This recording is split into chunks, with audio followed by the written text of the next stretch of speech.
Francesco. Hi, Francesco. Hello, Peter. How are you? I'm really good. It's fantastic to hear from you all of these years later, I have to say. Yes.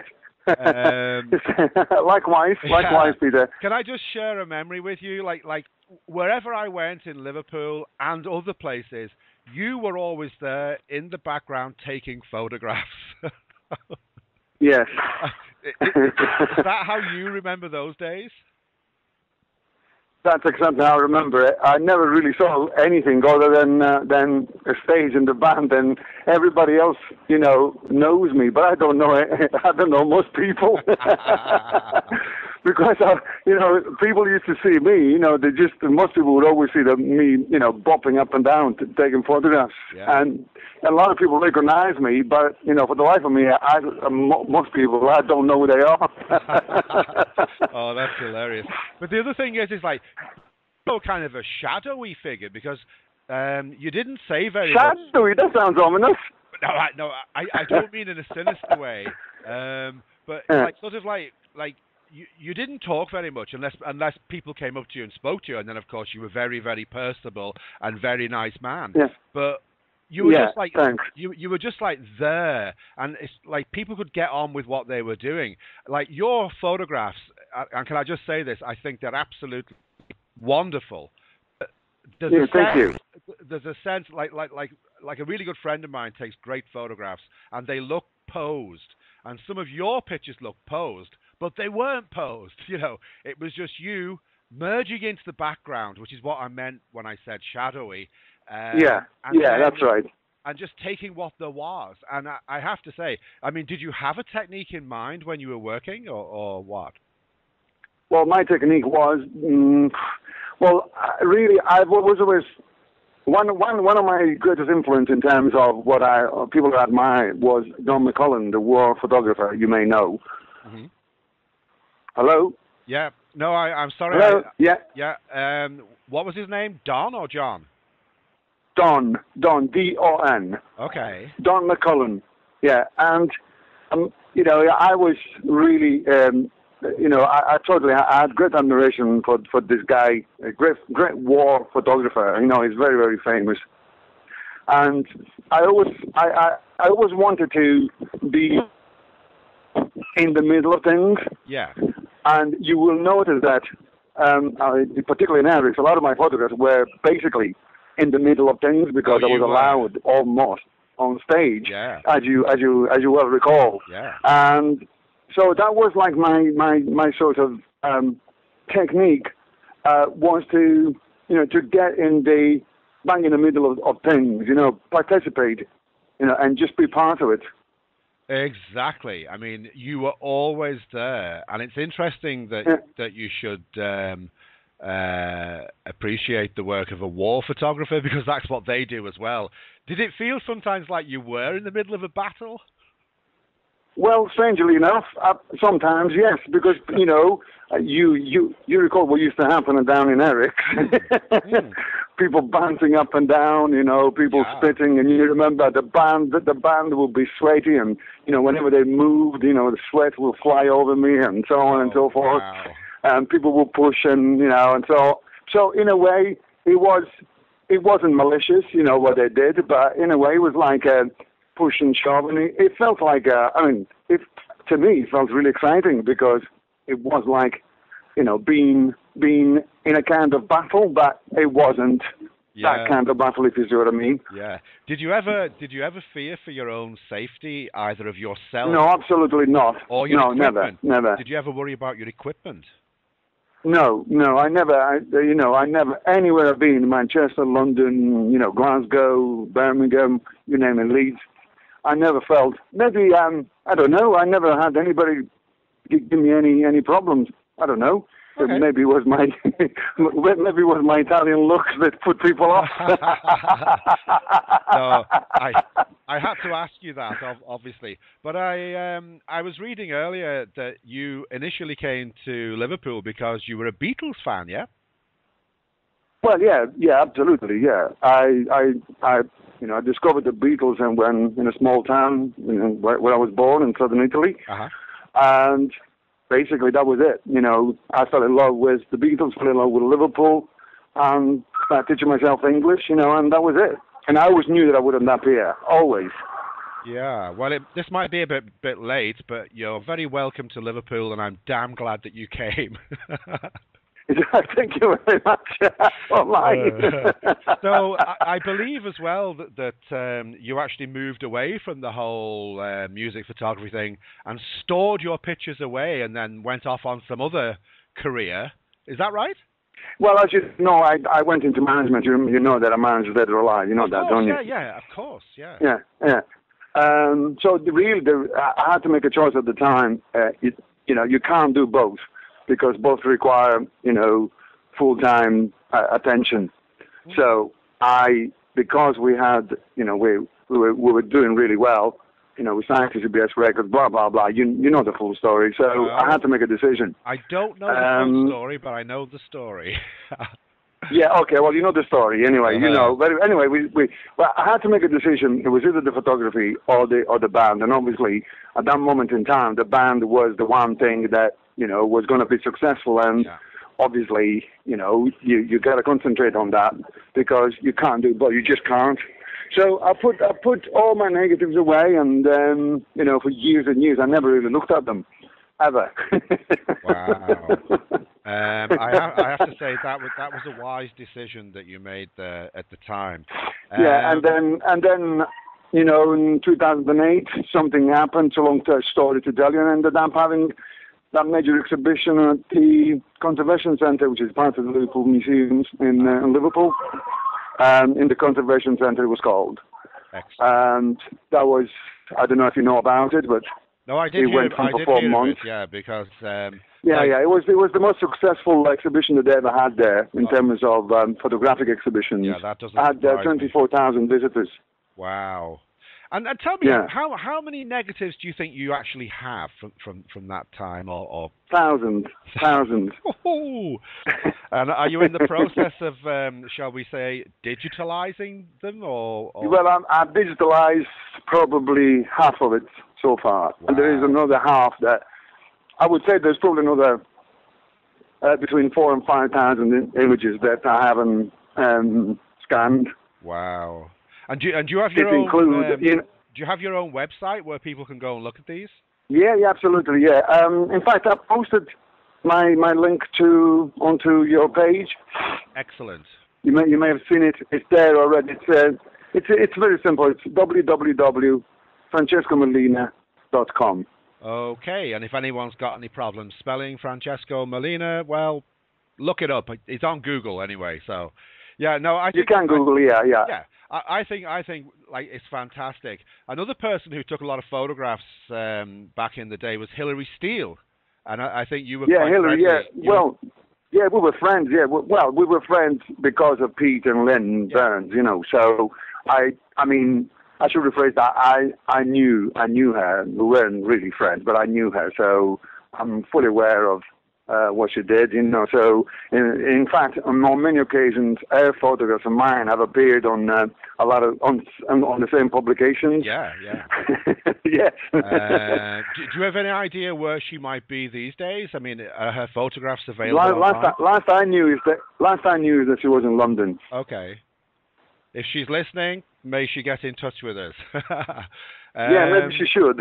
And of course, all of that's been made a lot easier now. I think it was last Friday. This is the 6th of March, in case anyone's interested, 2014. And last Friday, I was running. I had a little Facebook page called "The Spitfire Boys Are Still Alive." Yeah, and I was contacted by Austin Muscatelli, another Italian for you. And yes, I know, yeah. And just between the two of us, we started up the Eric's 77 group on Facebook, and that was like only 6 days ago, and we now have like 600 members. So it's fantastic. I've been, and my friends from Italy also are really amazed by the reaction. There is one gentleman called Ronaldo Del Vigo, who you may have seen on the page. He's an absolute. Sorry, go ahead. he loves everything of that era, absolutely everything. I actually think Ronaldo might have been the second member of the group or the third member of the group. Believe me, anything to do with Eric's and Liverpool of that time, he's on it. Yeah, that's amazing. Yeah. You know, if we all met together in the same room, it would have to be a very big room, but it would be quite amazing, wouldn't it? Just we might even consider doing something like that. I don't think with two Italians in the room, anybody could put a word edgeways. Yeah, you're probably right. Actually, three Italians because Muscatelli is Italian too, isn't he? Yeah. Yeah, so really, like here we go. The Liverpool punk scene was all Italian, really. Yeah. Oh, I tell you, we've started something. By God, we have, because I've actually laughed and cried in equal measure. Some of the photos, particularly the ones that Mika Slanian has put online, they're fabulous, aren't they? They're really fabulous. Absolutely. And it was an absolute pleasure to meet up with Eugene again yesterday, I think that was. What an absolute wonderful man. So, hello, Peter, you there? Peter, you still there? Yeah, I am. I think. Hello, you still there? Yeah, still recording. You got me? Yeah, I got you, yeah. Okay. Yeah, no, I was just saying that I can only think that nothing but good will come of this Facebook group, and let's just see where we can go with it, Absolutely. Look, the reaction has been fantastic, and it's just going to get bigger. I guarantee you that. It's just fabulous. Yeah. I'm just every morning now. I gotta get my fix on that page just to see what's going on. It's wonderful. Somebody else said it was like cocaine or something. Yeah. Well, it is addictive. I mean, Facebook is addictive anyway. But I mean, when you see something like that, and also I am thrilled because there's lots of stuff like most people that I've forgotten completely about. Yes. Yeah. And of course, it takes one photo or somebody saying something, and there's lots of people that I took photographs of, either by design or by chance. Yeah. But I don't know who they are. Okay. So it's good to know, to find out who these people actually are. Yeah. So that's who that was. Yeah. Oh, yeah. It's heady days. I mean, there's no question about it. That photo, for example, of the of people going to watch the gigs on the Royal Iris. Oh yeah, that one. Yeah, that's brilliant. Yeah, well, there's lots of people in there. I mean, obviously, I photographed. I knew that some of the people that were in there, like Pete and Vinny and and Mick and so on and so forth. But a lot of people there, I didn't know who they were. So, but it's good when you to see that. To put a name to those faces all those years ago. Great later. shot as well. Can I ask you, how did you get that shot? Were you already on the boat? No. I went high up.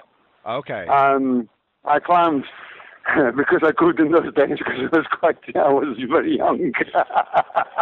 Yeah. So I just climbed on one of those things, whatever they call. I can't know. It was like one of those things that like a ladder basically, and I climbed on there and I took it from. I used a wide angle lens, obviously, to get as much as the crowd in. But I photographed the band, it was Wah and Magazine on that night.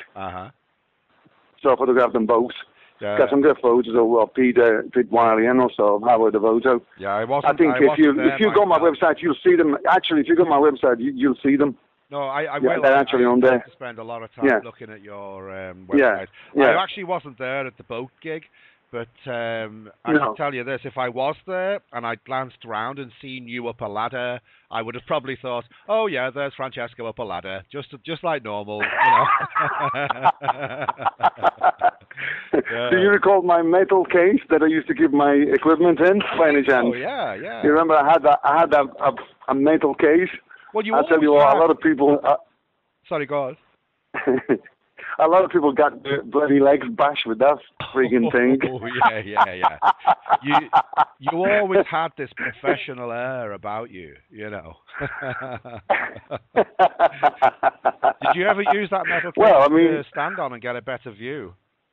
correct. I used to sit on it, and also that was part of the tricks in those days, Yeah. because the only people that used to do it properly, professionally, was me and Kevin Commons from Manchester. I remember Kevin. Yeah, of course. Yeah. And so, it was really good fun because, we literally did use it to stand on it, sometimes you get a little, it's just that elevation that you required, Absolutely. But, it's just, as I said, a lot of people remember that metal case, but not with a lot of fondness, to be honest with you. Fuck, what did I just fall over? Damn that fucking Francesco.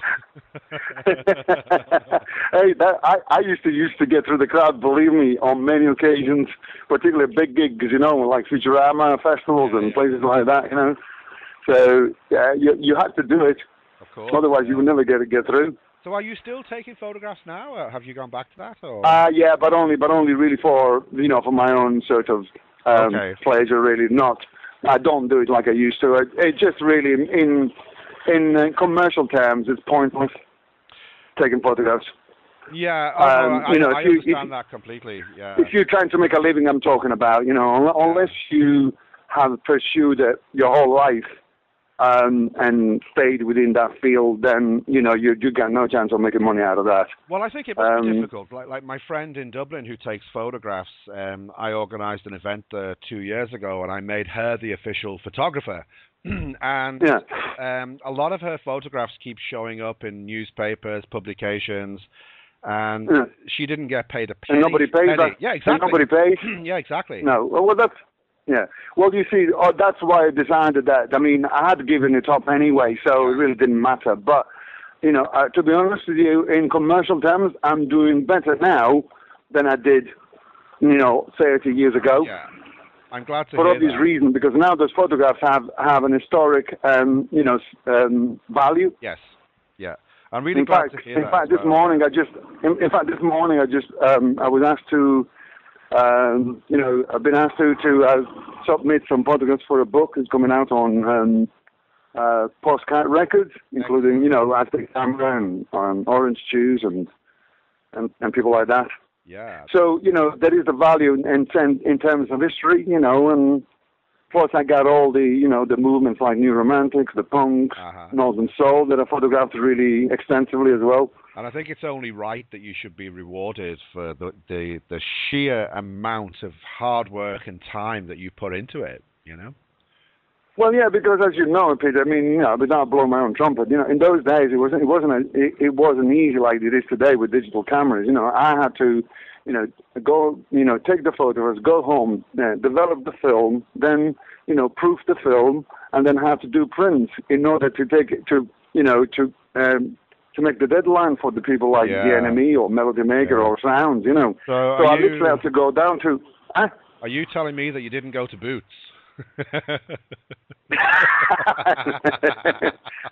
No, I didn't go to Boots either.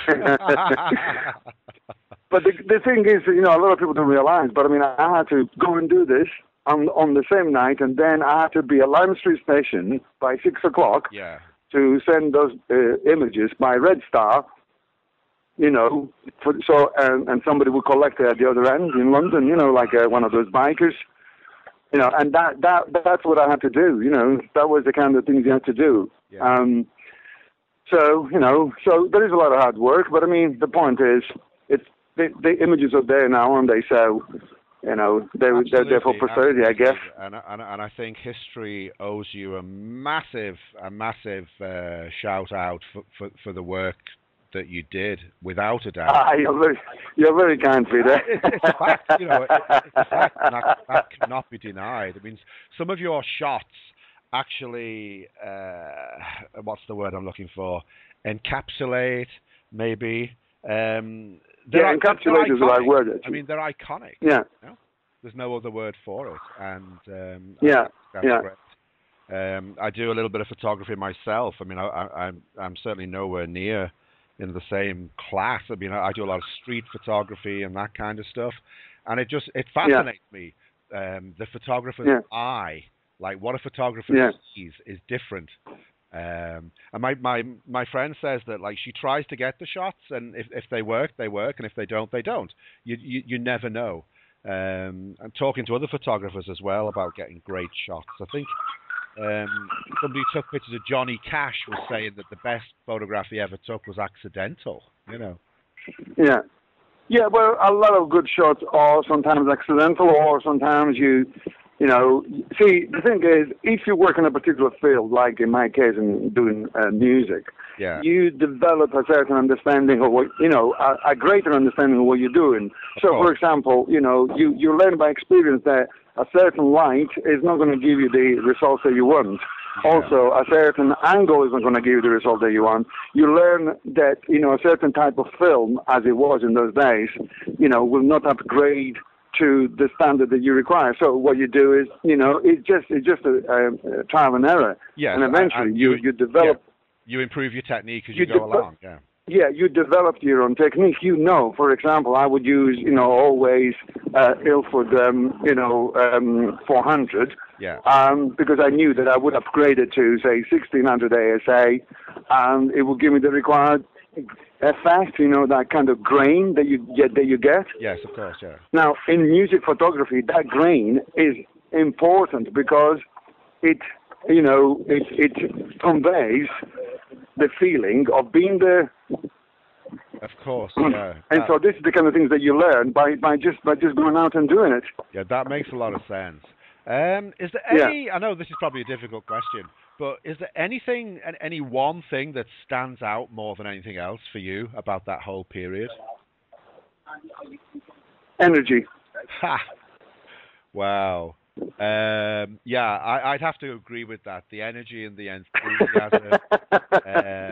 It's a simple word, I know, but that No, to no, me no. You're is, dead right. You're dead right. It was like a yeah, big. For me, it was like a tidal wave, and it swept yeah, a lot of people up. And okay, it broke on the shore eventually, but by God, yeah. that's some ride, and we're still riding it now. You know, I Do mean, you know what, Peter? The best things are more effective when they are short, hmm but but full of life, yeah, full of energy. You know, as you described it well. It was a tidal wave. It lasted, you know, in real terms, a short period of time, yeah, but the effects were enormous. You know, because there was so much talent that was able to come through because of the acceptance that people had. that is You so know, in the true. terms of that permeated everything. It was permeated, you know, filmmaking, photography, music, art, you name it. You know, there was, in the same way that, you know, the 60s did it, you know, with the Beatles changed the landscape, Yeah, the cultural landscape, literally yeah, from music to film to everything, that is because so true. there was the same level of energy that you know was later on, and in the so-called punk days, you know. Yeah, that is so true. I mean, the music industry practically changed overnight, almost, didn't it? You know. Absolutely, but they had to, because they realized that you know, a revolution was occurring, and whether they liked it or not, they had to be part of it. Yeah, yeah. Either get No, with it. because Yeah. you know, you know very well, Peter, that the major labels, they were, you know, they were trying their best to resist, you know, but they couldn't resist because in the end they realized that there was money to be made. Well, that's what it came down to in the end, didn't it? You know. Yeah, but I mean, it's always the same, isn't it? The only time that these people do anything, it's when there is money, and they realize that they couldn't be left out. That's right. Because, you know, the smaller labels were coming through. Rough Trade was teaching them a lesson, you know, even though they weren't as well organized as, you know, the big labels. But the point is, they were doing it anyway, and it Yeah. didn't matter, Yeah. you know. And so the big labels, you know, it I wasn't even no think. coincidence the Clash signed to CBS Records, was it? Oh yeah. Oh totally. Like I think as well. Looking back, I mean, Virgin was not the big thing that it became, was it? Virgin was quite small Yeah. in those days, you know. Yeah. So yeah, it was a complete change and a revolution, and basically, like as Eugene might have said, it was what's the word? Inspired by Babylon and the Man, you know. But yeah, Absolutely fascinating. So, is there anything that you'd like to say that we haven't covered? Well, no, I think we covered basically everything, and it's unfortunate because at the moment on being on the phone is not the best way of talking because noise going around me. But I know. yeah, I think we covered all the major points, and I'm really delighted that that we managed to after all these years that we're actually talking, and it's just fantastic, and I'm really happy that page has been. It's been so successful already. Me too. Me too. And I'll tell you something something that surprises me, and this is going to sound a little macabre, but isn't it amazing how many people have survived that entire period? Okay, we've lost a few. No, but don't you think so? Like, I know when I yeah, too bloody right I do. Yeah. But I know exactly what you mean. But Yeah. it's not that long ago, So it's yeah. I mean, there. I think there was lots of people at the time. There were boys and girls that were literally like 13 or 14. They were already on the scene then. So they wouldn't. They're not that old even now, if you see what I mean. No, I guess. And I have to say that certainly, like, I moved away from music growing up when I started to raise a family. I didn't have any choice. You don't have the time. You can't do it. But once we got into the 1990s and beyond, into the 2000s, it was my kids that turned me on to bands like Metallica and Nirvana, And if it wasn't for my own kids, I would have missed out on those guys, Yeah. So, yeah, I mean... Well, listen, Peter. Yeah. Peter, you must forgive me, but I really can't hear you, and there is a tremendous amount of noise coming from this place that I'm standing next to. Okay, you better tell those buskers to shut up. I really can't hear you. Okay. I apologize, Peter. No, it's okay. Francesco, it's been absolutely a blast talking to you, and I really hope to do it again someday. Yes, thanks so much, Peter, and well done for doing that page, and good luck with everything. But please do keep in touch, okay? I will, of course. Okay, ciao. Okay. Thank you. Ciao. Arrivederci. Ciao. Arrivederci.